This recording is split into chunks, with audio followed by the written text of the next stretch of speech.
Burke and Bernstein were born more than a century apart, and Burke is an Englishman, Bernstein is a German. Burke is the father of classical conservatism.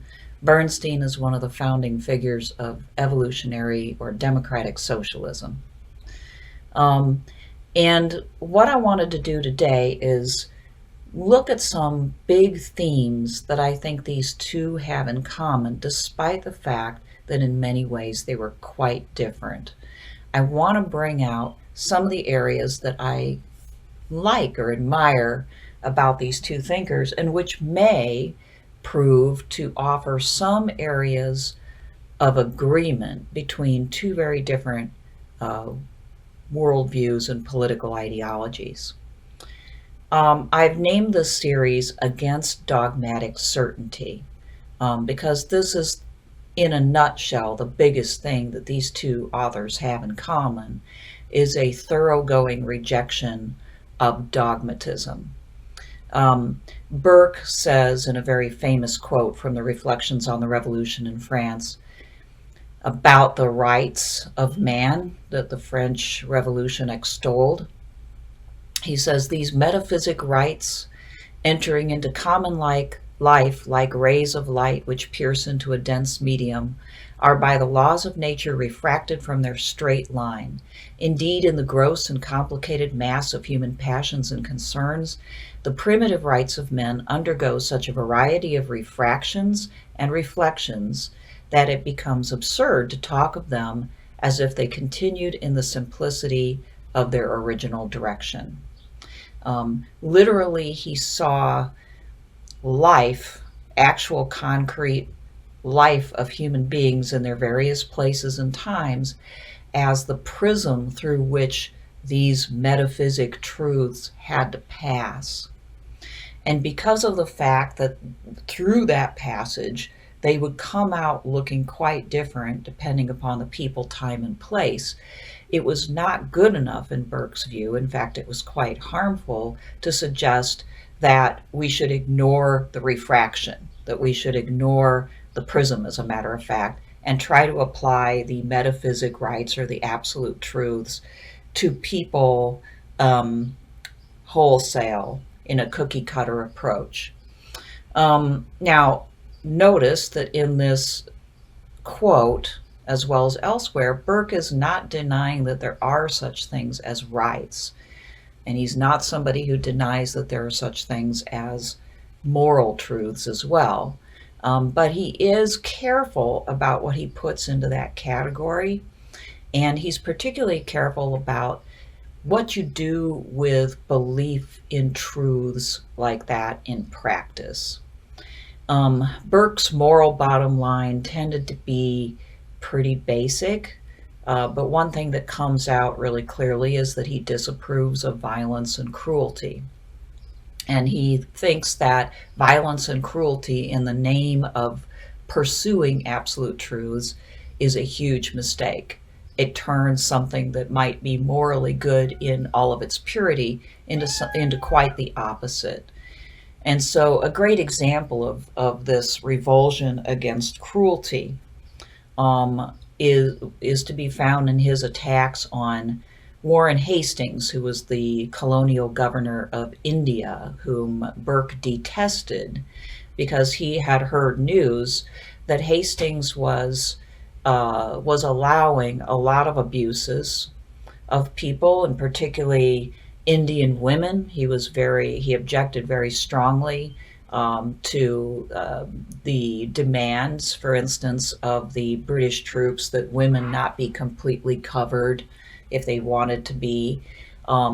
Burke said that the English needed to respect the Indian culture if they wished to govern successfully. Now, of course, we can take total umbrage or opposition to the idea that any colonial power should have ever governed any country. And I would agree with that. But we see within Burke's attack on Hastings this notion that there are limits, and one limit is cruelty and insensitivity, needless insensitivity to another's culture. And more importantly for this point, the idea that a people's culture and the way that it interprets moral truths and these rights, these metaphysic rights, needs to be respected, because each culture grows up organically and has many institutions, practices, and beliefs that support it, many of which Burke argues we can't possibly can't totally delve and find the reasons behind it, not easily. But we do know if we start to destroy that cultural fabric that bad things can happen. And so Burke argued you need to tread very lightly. Well, Bernstein, in his own way, definitely in Evolutionary Socialism, comes out against dogmatic certainty. And this is one of his criticisms of Marx, even though he's very much a proponent of a lot of Marx's ideas. He believed that Marx, and maybe particularly some of Marx's followers whom he was dealing with in his own socialist movements, were dogmatic about the end or goal, and thought more about the goal, which in the case of Marx he interpreted as more or less the triumph of global communism, that the goal was put before anything else, and therefore got in the way of practical measures that could and should, in his view, be taken to help the working class. So he says, for instance, it thus appears, speaking of Marx, it thus appears that this great scientific spirit was in the end a slave to doctrine. Now that might be kind of strong, and we may not agree with his view of Marx, but what I'm trying to get across here is that Bernstein, did not like dogmatism, did not look like putting the cart before the horse, so to speak, or putting the ideology in its purity above practical here and now considerations of the working class and its interests. So even though Burke is talking about people more generally, and Bernstein is talking about the working class in particular, they're both concerned about how dogmatism impacts real life people. So both of these thinkers, I can say pretty confidently, are against what we would now call grand narratives. For Burke, the French, during the French Revolution, had turned Enlightenment liberalism into a grand narrative. And, as Napoleon marched across Europe, it had already become perverted, but, part of the appeal, or part of the claim, was that they were going to bring enlightenment to everybody, everywhere. For Bernstein, the idea that communism was going to encircle the globe and everybody was going to live in one fashion was a utopian grand narrative. So both of these thinkers would stand against ideas such as the inevitable triumph of global liberal democracy and capitalism, which recently is a neoconservative theory. Also, any sort of notion of communism as a global, one-size-fits-all solution, or any other universalizing ideology. Okay.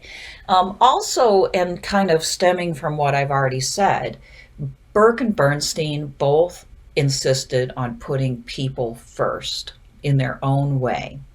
Burke argued that ideological movements were usually hijacked by elites who rode the backs of the people and ultimately would betray them. That's the way he saw the French Revolution, that it wasn't genuinely a revolution of ordinary common people. It very, very quickly, if not immediately, got taken over by what he called sophisters. The cafe, salon intellectuals, and many of whom had money or were sponsored by people who had money, rather than the common working class people. So he says of these sophisters, this is Burke, these writers, like the propagators of all novelties, pretended to a great zeal for the poor. and the lower orders, whilst in their satires they rendered hateful by every exaggeration the faults of courts, nobility, and of priesthood. They became a sort of demagogues. They served as a link to unite in favor of one object, obnoxious wealth, to restless and desperate poverty. So there's a claim by Burke that actually these people were not the poor, but oftentimes were the rich, or, got these elites involved in a sort of superficial manner and ultimately a very dangerous manner with the interests of the common people. But did they really have the common people in mind, or did they have power in mind? Now, Bernstein also has a strong concern for actual working people. He argues that socialists need to lose their contempt for things that the working class actually has demonstrated that they want. That if it's a movement for working people, then working people need to be heard. Through their actions, you can see what they actually are willing to do and what they're interested in. And we shouldn't look upon them as benighted people who have to just sort of be pounded into, like a square peg into a round hole. So whether that's trade unions, if they are into strengthening their unions, then that's what Bernstein says socialists should support. If they're into cooperatives of some kind, and he talks a lot about cooperatives of various kinds in this book, then socialists should support that. Bernstein says of the problem, he says a theory or declaration of principle which does not allow attention being paid at every stage of development to the actual interests of the working classes will always be set aside, with the claim that the ultimate aim of socialism has not been put sufficiently into the foreground. As we already know, Bernstein basically said, ultimate aim be damned if it gets in the way of improving the working class. And here he's saying that we have to listen to them.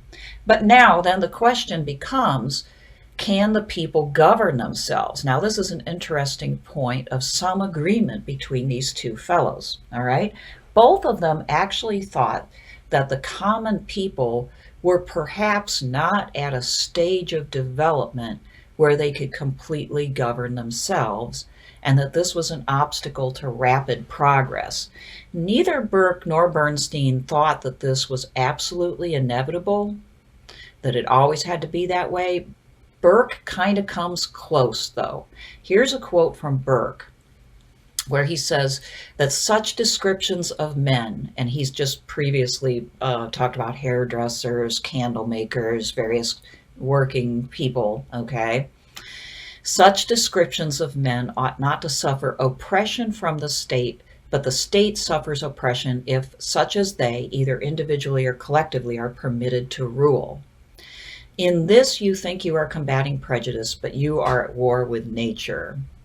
Well, when he says you are at war with nature, he may indeed be arguing that a certain number of people will never be able to govern themselves. At the very least, he's talking about the idea that illiterate, uneducated people really probably shouldn't sit in a parliament or a national assembly because of the previous aforementioned problem of demagoguery, that people who are not equipped to make decisions because they cannot be well enough informed are likely to simply fall prey to some clever politician who tells them what to think. And that's not good for them, and it's not good for democracy. Bernstein, of course, would never say that there's a certain subset of the population that cannot ever engage in governing itself. But he was skeptical about how quickly the working class people of his time could get up to speed to the point where they could actually be responsible not only for self-governance completely, but maybe even more importantly for his topic of running the economy, including, taking over the factories and collectivizing the farming and all of those things. there was a lot of real work to be done to get everybody to the point where they could do that. And so here's a quote from Bernstein. Again, he says, when the working classes do not possess very strong economic organizations of their own, and have not attained by means of education on self-governing bodies a high degree of mental independence, the dictatorship of the proletariat means the dictatorship of club orators and writers, sophisters, as Burke would put it. Okay, so both of these fellows do recognize the susceptibility of ill-informed masses of people to fall prey to demagogues, and both of them are basically saying that is not good. We should not go too fast forward, right? Now, one more area at least, right? They both seem to very strongly favor not sudden leaps into something brand new and untried, but incremental reform, right? And this is why Burke, although he's a little bit tricky in this regard, Burke supported the Glorious Revolution, which in some ways was quite a revolution, but the way Burke sees it is it was the retaining of the basic structure of the monarchy, a little bit more balancing of parliamentary power with the power of the monarchs, but not a huge change. Okay, and in the Reflections on the Revolution in France, he says all over the place, quick change is highly destructive and difficult to reverse. Incremental change that is gradual and revocable is way better. You should not be so sure that you're right that you put people through massive untried changes that destroy the social fabric that I talked about earlier, that destroy cultural practices and traditions of long standing, and don't necessarily put anything more sturdy in their place. Instead, change as much as the people are ready for it, right? And no more, okay? And be willing to pull back if a change in policy doesn't actually work. People's reactions to your changes ought to inform how you go forward with those changes. If it doesn't work, if some unintended consequence happens, which most often it does, then you need to revise what you do rather than sort of stubbornly going on ahead. And of course, Burke is thinking of the French revolutionaries and their approach to creating a democratic society, forcing people to do things like abandon their religion, think about the lower and upper classes very differently, think about gender relations very differently, and all that overnight was a bit more than the French people could ultimately handle. On Bernstein's side, he too clearly favors reform, does not really relish the idea of some sort of cataclysmic revolution leading to an absolute change. He says that up front, and he says it throughout the book. He says, as it is utopian to imagine that the community could jump into an organization and manner of living diametrically opposed to those of the present day, so it would also be utopian to make a beginning with the most difficult form of associated organization. And he's speaking there of producer cooperatives. Even within the changes that can be made in the economy of an incremental nature, Bernstein dealt with which ones work better and which ones work worse. And he criticized producer cooperatives, not because they weren't ultimately a good idea, but because it was way harder for working people to adjust to it. He said that when they try to create producer cooperatives, a lot of times what would happen would be, as it got past a certain size, you would get the reemergence of hierarchy, you would get conflict between various classes and types of workers and things like that. So it just wasn't working. Now, was that great? Was that a sign that human nature is flawed? Yes. But however, Bernstein was always interested in just sort of accepting the facts as he saw them. So he talked about how purchasing cooperatives worked way better, and he gives reasons why in this book. Okay, Bernstein always favored any reform which led to the improved conditions for workers, especially if they themselves supported it. All right, so anyway, these are some big areas where there's at least partial agreement between these two thinkers, in which it would be kind of interesting to hear them have a dialogue. Won't ever happen except for on this channel. But, you know, because they are so different in some respects, but so similar in others, I would love to hear them try to hash out which way to go. All right, well, see, oh, and by the way, so I'm going to do one or two more on Burke and Bernstein, and then I will be moving into a book by Chantal Mouffe on the return of the political.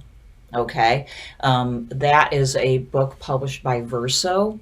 I'll put a link to it in the notes below in case you want to get that one. I will be doing a sort of traditional step-by-step through that book.